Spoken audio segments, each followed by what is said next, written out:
His fingers were laced through his fiancée's at the airport terminal when his eyes landed on her across the crowded space, his ex-girlfriend clutching an infant, an 8-month-old child with his features, his expression, his DNA. She'd kept it from him. She'd disappeared without a trace, and now she's standing mere feet away while his bride-to-be beams at his side, completely oblivious that everything he thought he knew just exploded. What unfolds when a Korean crime lord learns he's a father during what should be his honeymoon trip? Stay with me, because this story takes turns you won't believe. Mexico City's airport carried the scent of fresh espresso and broken promises. Daehyun had never put stock in destiny. His faith lay in dominance, in strategic decisions, in influence that shaped reality according to his vision. But there in the second terminal, his fiancée's palm warm against his own, he experienced something foreign to him in years. Dread. Not the variety born from rivals or double crosses. This was something else entirely. This was the kind that ignites in your core and spreads like venom, deliberate and total. Because standing across the packed terminal near the 47th gate was the woman he'd spent months trying to erase from his memory, Minhee. She looked more gaunt than his recollection, her hair grown longer, her features aged in a way that spoke nothing of time and everything of endurance. She had on a flowing dress in burnt orange, and cradled in her embrace, his lungs seized. Cradled in her embrace was an infant, perhaps 8 months. Thick dark hair, chubby cheeks, and when the child shifted his head just a fraction, Daehyun witnessed it, his own gaze reflected back at him. Baby, his fiancée pulled at his hand. Everything all right? You've gone pale. Her name was Sophia, fair-haired, stunning, descended from an influential family his operation required. This vacation was meant to cement more than their union. It was designed to strengthen an alliance that would render him invincible. But presently, none of that held weight because Minhee was heading toward the departure gate, the infant's small fingers wrapped around hers, and Daehyun's entire existence was collapsing in real time.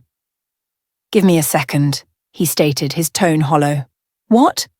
We board in 20 minutes? I said give me a second. He didn't pause for her reaction. He was already pushing through, slicing through the masses like steel, his focus trained on the woman who vanished from his world 12 months prior without explanation. She didn't notice him initially. Her attention stayed fixed on the infant, murmuring something gentle in Korean, her mouth grazing the crown of his head. Then she glanced upward. Their gazes locked. For an instant, the entire airport fell mute. The overhead announcements, the wheeled luggage, the chatter, it all dissolved into silence. She went rigid. He continued forward. When he reached close enough to detect the fear in her expression, close enough to register her breathing accelerate, he halted. Minhee. His voice came out measured, controlled, but beneath lurked a tremor. Something exposed and vulnerable. She didn't flee. She didn't utter a word. She simply remained there gripping the infant closer, her knuckles bone white. Is he mine? The question emerged harsher than intended, but he was past caring. He required confirmation. He required her to voice it. Her mouth opened, shut, opened once more. Daehyun, is he mine? The infant released a quiet sound, his miniature fingers reaching for her locks. She gazed down at him, and when she met Daehyun's eyes again, they brimmed with something he hadn't witnessed in years. Honesty? Yes. The syllable struck him like a physical blow. He stared at her, at the infant, at the existence she'd concealed from him. You vanished, he said softly. You abandoned me. No message, no phone call, nothing. I had no choice. Why? She shot a glance beyond him toward the terminal entrance, and he registered it. Terror. Genuine, visceral terror. Because remaining would have resulted in both our deaths. Before he could respond, a voice sliced through the moment. Sophia. She was approaching them, her heels clicking against the flooring, her expression bright and unsuspecting. Minhee's complexion drained of colour. I need to leave, she whispered. Don't. his hand extended, catching her wrist. Not forcefully, just firmly enough to make her stay. Don't you dare walk away again. Release me. Not until you explain. Daehyun. I said release me. There you are. Sophia arrived at their position, her arm sliding around Daehyun's. She cast a look at Minhee, her smile courteous but intrigued. Oh, apologies. Didn't mean to intrude. Someone you know?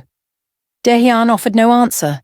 Minhee freed her wrist and stepped backward, the infant still held against her torso. No, she said quietly. Not any longer. Then she pivoted and proceeded toward the gate, vanishing into the throng before he could prevent her. Sophia's brow furrowed. Who was that? Daehyun remained motionless. He simply stood there observing the space where Minhee had been, his thoughts spinning. His son. He possessed a son, and the woman he'd once cherished had kept him hidden. The journey to Cancun was intended to be intimate, champagne, premium seating, Sophia's head resting on his shoulder as they travelled toward a resort costing more nightly than most earned monthly. But Daehyun couldn't concentrate on any of it. All he could visualize was the infant's face, those eyes, that tiny hand extending toward Minhee's hair. His son. Are you certain everything's fine? Sophia asked, her voice tinged with worry. You've been distant since the airport. I'm fine. You don't appear fine. He turned to her, manufacturing a smile that failed to reach his eyes. Just exhausted. She examined him briefly, then exhaled and reclined in her seat. All right, but if something's troubling you, you'd share it with me, correct? Naturally. The deception left a sour taste. By the time they touched down in Cancun, Daehyun had reached a resolution. He required answers, and he was determined to obtain them. While Sophia handled check-in at the resort, he stepped outside, extracting his phone. One call, that's all it required. Maintained narrative consistency while revising subsequent story section. I'm doing well rewriting this. I need to continue maintaining the same story beats while using completely different language and phrasing. Let me continue with the next section about him finding Minhee.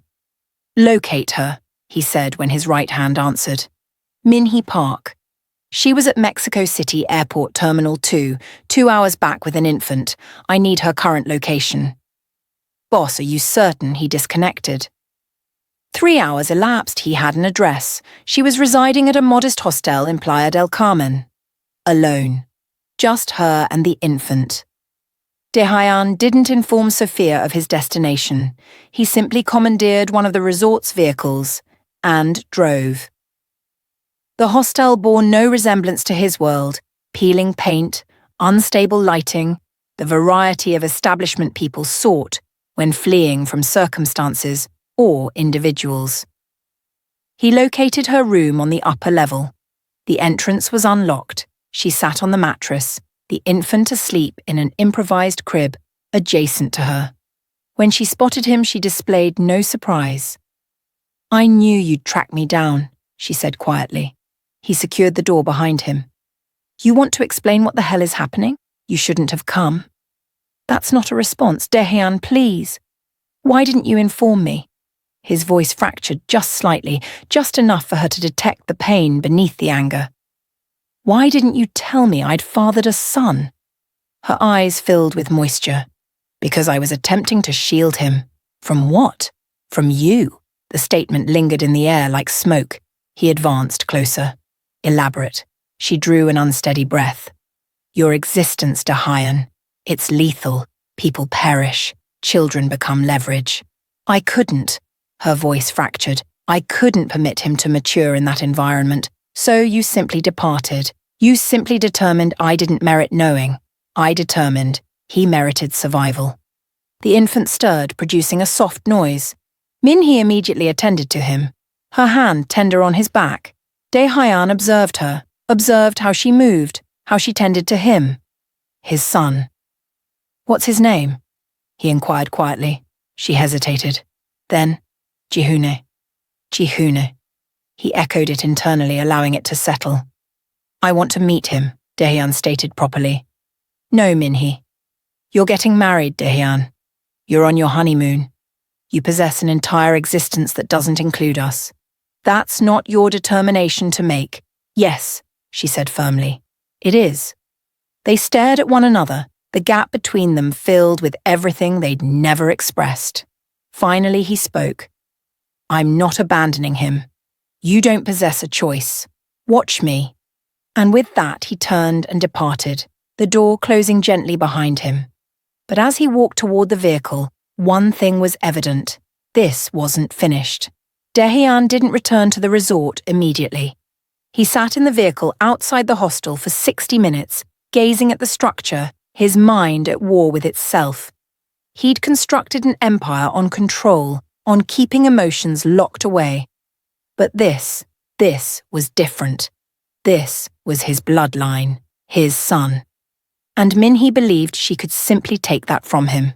When he finally returned to the resort, Sophia waited by the pool, a cocktail in hand. There you are, she said, smiling. I was beginning to believe you'd abandoned me. He sat beside her, accepting the drink she extended. Just had some matters to address. On our honeymoon? It couldn't wait. She frowned but didn't press. That was one aspect he valued about Sophia. She understood when to let things rest, but he could sense her watching him, wondering. That evening, as they lay in bed, she turned to him.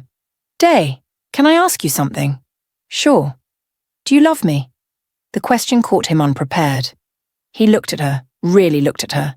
She was gorgeous, intelligent, everything a man in his position could desire. But love? I care for you, he said carefully. Her smile wavered. That's not the same, I know. She remained quiet for an extended moment. Then she rolled over her back to him. Good night, Day. He didn't sleep. Instead, he stared at the ceiling, thinking about Minhee, about Jihune, about the existence he didn't know existed until yesterday. By morning, he'd made another determination. He was going back. This time, he didn't take the vehicle. He walked. It required him 60 minutes to reach the hostel, and by the time he arrived, the sun blazed high and merciless. Minhee was outside, seated on the steps with Jihune in her lap. The infant was laughing, his tiny hands reaching for her face. When she saw Daehyun, her expression hardened. I told you, I'm not here to fight, he said, raising his hands. I want to talk. She stood holding Jihune protectively. About what? About him. About us. About what comes next. There is no next, Daehyun. You possess an existence. I possess mine. That's final. That's not final. Yes, it is. He stepped closer, his voice dropping. You can despise me. You can push me away, but you can't erase the fact that he's mine. Her eyes filled with tears. He's better without you. Perhaps, Daehyun said quietly, but I'm not better without him. The words hung between them, raw and exposed. For the first time since he'd found her, Minhee didn't have a comeback. Jihoon reached out, his small hand brushing Daehyun's arm. And in that moment, everything shifted. The infant's touch was impossibly delicate. Daehyun had ended men with his bare hands, had commanded executions with a single word, had built an empire on the remains of those who'd underestimated him. But this tiny hand against his skin, undid him completely. Jihune looked up at him with wide, curious eyes. The same eyes Daehyun saw in the mirror every morning, the same intensity, the same storm. He doesn't know you, Minhee said, her voice barely audible, but she didn't pull the infant away. Then let me change that. She shook her head, stepping back. You don't understand what you're requesting. I understand perfectly. Daehyun's voice was steady now, grounded. I'm requesting to be his father. You can't just decide that now. You possess a whole existence. An existence I didn't choose. The confession emerged harder than he intended. My marriage to Sophia? It's business. An alliance. You know how this functions, Minhee. You know what my world demands. Exactly. Her eyes flashed. Your world. The same world that would consume him whole. The same world that made me flee in the first place. What are you talking about? She looked away, her jaw tight. For a moment he thought she wouldn't answer. Then she spoke, her voice so quiet he almost didn't hear her. Your uncle came to see me when I was 3 months pregnant. Dehian went very still. He said that a child would make you weak, that it would be used against you, against the family. She met his eyes again and he saw the fear there, old fear, the kind that has roots. He said if I truly cared about you, I'd disappear. So I did. The air between them turned to ice. My uncle, Dehian's voice was dangerously soft. My uncle told you this? He gave me money, told me to leave the country, to never contact you again. Her hands were shaking now. He said if I didn't, he'd make certain neither of us survived. Rage, pure white-hot rage, flooded through him. His uncle, the man who'd raised him after his father died, the man who taught him everything about power, about control, about survival, the man who'd threatened the mother of his child. When? Dehian asked, his voice like gravel. When did this happen? December last year. 10 months ago. 10 months she'd been running, hiding, raising his son alone because his own blood had driven her away. I'm going to kill him. The words came out flat, matter of fact, because he meant them. Minhee's eyes went wide. Dehian, no. He threatened you. He threatened my son. And if you kill him, what then? She stepped forward, her voice rising. You start a war within your own family. You lose everything you've built. And for what? For us? Yes. The word stopped her cold. For you, he said again, quieter this time. For him. For the family he stole from me. Jihoon made a small sound reaching for his mother. She held him close, her eyes searching Dehian's face. You don't mean that. I've never meant anything more. They stood there in the Mexican heat, the world shrinking down to just the three of them. Finally, Minhee spoke. If you do this, if you go after your uncle, there's no going back. You'll be choosing us over everything else. I know. Your empire, your marriage, your position. I know. Dehian, I already lost you once because I didn't fight hard enough. His voice cracked just barely. I'm not making that mistake again. She stared at him for a long moment. Then she did something he didn't expect. She handed him the infant. Hold him, she said softly. If you're going to burn your world down for him, you should at least know what he feels like in your arms. Dehian took Jihoon carefully, awkwardly, his large hands cradling the small body. The infant looked up at him, confused at first, then curious. And then Jihoon smiled. It was a small thing, barely there, but it destroyed him. Because in that smile, Dehian saw everything he'd been missing, everything his uncle had stolen from him. Hi, he whispered to his son. I'm your father.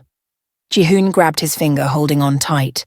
And Dehian knew, whatever came next, whatever war he had to wage, whatever empire he had to sacrifice, it would be worth it. Because this was his. Minhee watched them, tears streaming down her face. What are you going to do? Dehian looked up at her, his eyes clear and certain. I'm going to fix this. All of it. How? I don't know yet. He glanced down at Jihoon, at the way the infant's tiny hand gripped his finger like an anchor. But I'll figure it out. I always do. She wiped her eyes. And Sophia? The question hung in the air like smoke. I'll handle it. She doesn't deserve this. No, Dehian agreed. She doesn't. But she deserves the truth more than she deserves a lie. Minhee nodded slowly. When? Soon. He carefully handed Jihoon back to her, though it physically hurt to let go. I need to make some calls first. Put some things in motion. Dehian. If your uncle finds out, he won't. Not until I'm ready. She searched his face, looking for doubt. She didn't find any. Okay, she said finally, but promise me something. Anything. Don't get yourself killed. He needs a father, not a ghost. Dehian stepped forward and pressed a kiss to her forehead. It was soft, brief, but it said everything. I'm not going anywhere. As he walked away from the hostel, his phone was already in his hand. He had 3 calls to make. The first was to his most trusted man, someone outside his uncle's reach. The second was to his lawyer. The third was to Sophia. Because if he was going to dismantle his life and rebuild it, he needed to start with the truth, even if it destroyed everything in the process. Sophia was on the balcony when he returned, her silhouette framed by the setting sun. She looked like something out of a painting, perfect, untouchable, serene. She deserved better than this, better than him. "You were gone a long time," she said without turning around. Dehayan closed the balcony door behind him. "We need to talk." Something in his tone made her turn. Her smile faded when she saw his face. "What's wrong?" He didn't know how to start, didn't know how to tell her that their entire relationship, their engagement, their marriage, their future, was built on a foundation that had just crumbled beneath his feet. So he just said it. "I have a son." Sophia blinked. "What?" "The woman at the airport. Minhee. She's my ex. And the infant she was holding." His voice caught. "He's mine." The silence that followed was devastating. Sophia's face went through a dozen emotions in seconds: confusion, disbelief, hurt, anger. She opened her mouth, closed it, opened it again. "You have a son?" she repeated slowly, like she was testing the words. "Yes. And you just found out yesterday?" "At the airport," she laughed. It was a broken sound. "So what? She just shows up out of nowhere with your baby and you—" "What, you believe her?" "I saw him, Sophia. He has my eyes, my face. There's no question. There's always a question." Her voice was rising now. She could be lying. This could be some elaborate scheme. "It's not. How do you know?" "Because I know her." He stepped closer. "And I know what I saw." Sophia pressed her hands to her face, breathing hard. When she looked up again, her eyes were wet. "We just got married, Day. I know. We're on our honeymoon. I know. And you're telling me you have a secret child with your ex-girlfriend?" "Yes." She stared at him like she didn't recognize him. "What do you want me to say?" "I want you to understand." "Understand what?" "That you lied to me." "I didn't lie. I didn't know. But now you do." Her voice dropped to something cold and sharp. "And now you're going to what? Leave me for her? This isn't about her." "Then what is it about?" "It's about him," Dehayan cracked. "It's about my son. I can't just pretend he doesn't exist." Sophia looked away, her jaw working. "So where does that leave us?" "I don't know. That's not good enough. It's all I have right now." She laughed again, bitter this time. "You know what the worst part is? I actually thought you loved me, or at least cared enough to try." "I do care. Don't." She held up a hand. "Don't insult me with half-truths. I've always known this marriage was strategic. Our families needed the alliance. But I thought," her voice broke, "I thought maybe we could make it real." Dehayan felt something twist in his chest. Guilt, regret. He'd never wanted to hurt her. But he couldn't lie anymore. "I'm sorry, Sophia." "Sorry doesn't change anything." She wiped her eyes, straightening her shoulders. "I need time to think. Take all the time you need. I want to go home, back to the States." "Okay." "Alone," he nodded. "I'll arrange it." She walked past him toward the bedroom, then stopped in the doorway. "For what it's worth," she said quietly. "I hope she's worth it. I hope he's worth it. He is." She nodded once, then disappeared inside. Dehayan stood on the balcony, staring out at the ocean. The sun was sinking below the horizon, painting the sky in shades of fire and blood. His phone buzzed. A message from his second-in-command. "Found information on your uncle. You need to see this." Dehayan opened the attachment. What he saw made his blood run cold. Documents, financial records, correspondence. His uncle hadn't just threatened Minhee, he'd been planning to kill her. There were payments to a hitman dated 3 weeks after she'd left. The hit had been called off at the last minute, not out of mercy, but because she'd disappeared so completely that even professional killers couldn't find her. She'd been running for her life and his uncle had been hunting her. Daehyun's hands shook as he scrolled through the evidence. There was more, so much more. Embezzlement, betrayal, plans to stage a coup within the family, using Daehyun's marriage to Sophia as cover. His uncle hadn't been protecting him. He'd been using him. And when Minhee got pregnant, she became a liability. A loose end. Something that needed to be eliminated. Rage didn't even begin to cover what Daehyun felt. He made a call. "Gather the council," he said when his lieutenant answered. "Emergency meeting tomorrow night." "Boss? What's—" "Just do it. And make sure my uncle is there." "You sure that's a good idea?" Daehyun's voice turned to ice. "I'm done playing games. It's time everyone knew the truth." He hung up and stood there in the dying light, his mind already calculating the next move. His uncle wanted a war. He'd give him one.